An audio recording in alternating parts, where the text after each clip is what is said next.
I'm 13 and I'm about to challenge the biggest telescope company in the world. Some call it impossible, but I call it my job. Ever since I was a kid, the stars were the only things that felt infinite. When everybody else was inside, I was looking up, trying to understand them. And the more I looked up, the more I realized that the tools we currently have to explore the universe weren't enough. They could be smarter, easier, and more inspiring. So I decided to start building something different. It's called Lunethic telescopes. I don't just want to make another telescope. I want one that makes the universe feel alive and more exciting to explore. Not intimidating and beginner friendly. Whether it's a kid trying to see a planet in their telescope for the first time, or an experienced astronomer trying to see a galaxy millions of light years away, it's designed for everybody. It has not been easy.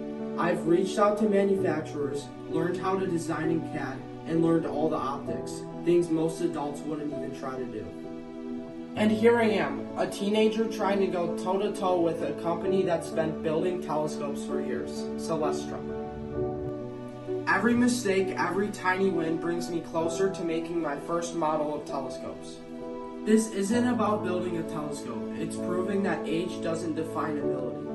That curiosity and determination can compete with billion-dollar companies.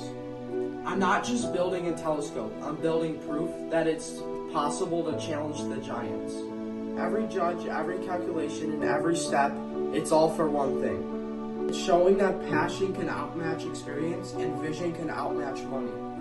I know I'll eventually succeed and I will never stop trying. If you want to follow the journey of me going toe-to-toe with Celestron and other big telescope companies, make sure you hit that subscribe button to Lunethic. Thanks for watching.